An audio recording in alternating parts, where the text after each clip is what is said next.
My husband wants me to be a mother to his affair child. I, 29 female, and my husband, 44 male, have been together for 5 years and married for 2. I met him at the church I started going to when I moved cities to start my career.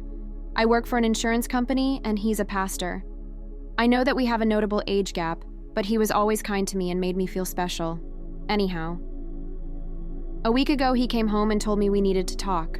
He told me through tears that he had been having an affair with one of our community members, 34 female, and that she had been pregnant with twins. She had gone into labor, she and one of the twins died, and the other is in the NICU. He said we need to step up and that he wants me to turn my office into a nursery and set up a cot in the room so we can take turns. I became distressed and told him I wanted some time to think, that I was not sure I wanted to do this. He told me that I had made a vow to him in marriage and that God had blessed us with a child, that this is our cross to bear and that God will never give us something we cannot handle. I told him that it seemed God had given her more than she could handle because she had died. I know I should not have, but I was not thinking correctly. He slapped me and told me that I needed to serve my husband, that God had chosen me as this child's mother and I needed to be his humble servant. I just feel so strange. Yesterday I cried so hard I threw up.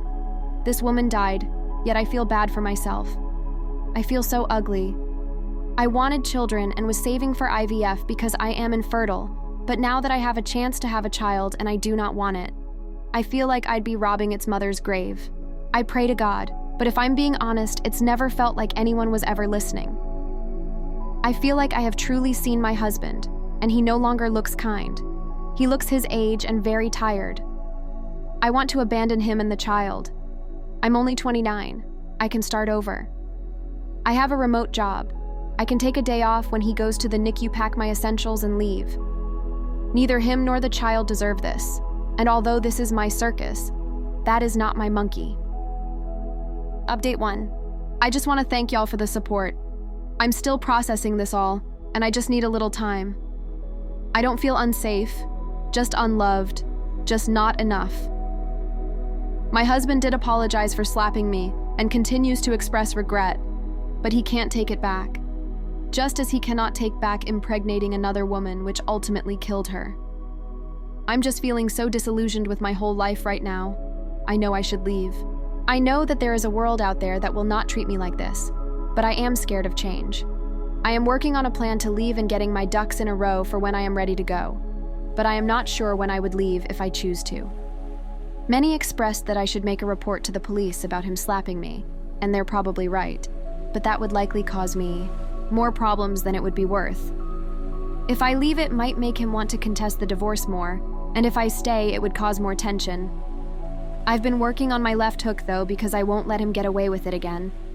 I'm not violent myself, but I'm down for a tussle, because although I'm hurt, I am angry. I'm not sure if there will be an update, because I'm still unsure. I can make all the plans in the world, but the change scares me almost as much as bending to his will. I've been praying about it, but I see no clear answers or guidance. I don't know. Funny thing. I'm jealous of the people saying that this is fake. It's like I want my life to be like it was 2 weeks ago. I could read a crazy story on the internet and think, wow, that's crazy. Seems kind of fake. And keep scrolling and go about my life. Only I can't scroll away in real life because that's just not how life works. I don't owe anyone proof of my life tragedies, least of all strangers on the internet whom I will never meet. I do thank all who have given support. I wish I could tell you I packed my bags and left his sorry ass, but I'm not strong enough to yet. It's not that easy to do in real life as it turns out. Odd. Final update. I left. If that's all you wanted to know, there it is. For those of you who asking how the other woman died, I get it, I invited you into my business. It was an amniotic fluid embolism. I don't know much about those, but I guess when they happen, things go wrong really, really fast. We lived in a more rural area, so they just weren't ready for something like that to happen. I didn't leave right away, as I know now that I should have. It just wasn't that easy. I stayed for 2 months.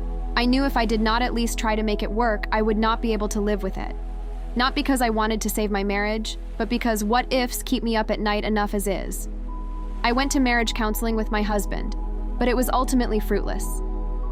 Of course, it was Christian counseling. I felt like their goal was for me to forgive him, rather than actually trying to help me. I was so utterly alone during that time. My parents and brother are also very religious, so even though they weren't happy with my husband, they kept urging me to do what a good Christian wife would do. I spent so much time suffering in my own head that I began to realize that I was just going through the motions, doing what I thought people expected of me. I entered a state of derealization for a time, and that was an absolute mindfuck.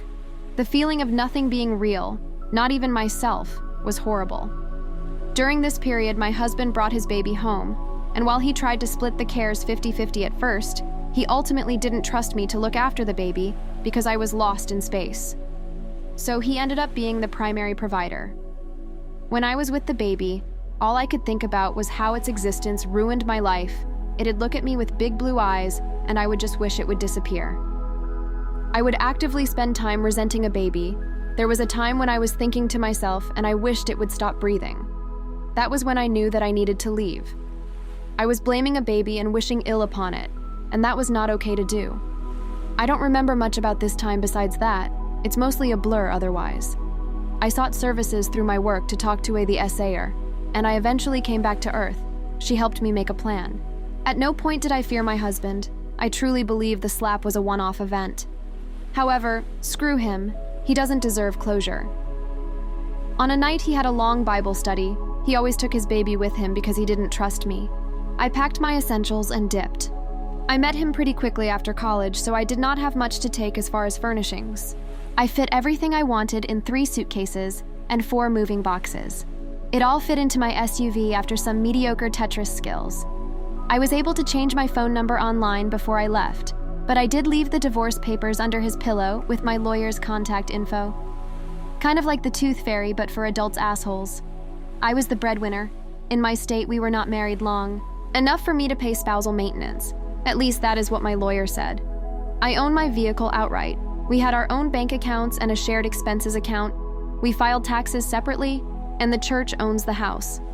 He's being an ass about it all, but I'm hoping it should be done soon. I got a decent apartment in a city a few hundred miles away. I've never lived in a city this big before. Everything is so expensive, but besides that, I like it. I found a new the essayer, met some new friends, and found a new church with loving people. I still have my days, but for the most part, I'm content. I think it will always hurt on some level, but I'm working on taking my power back.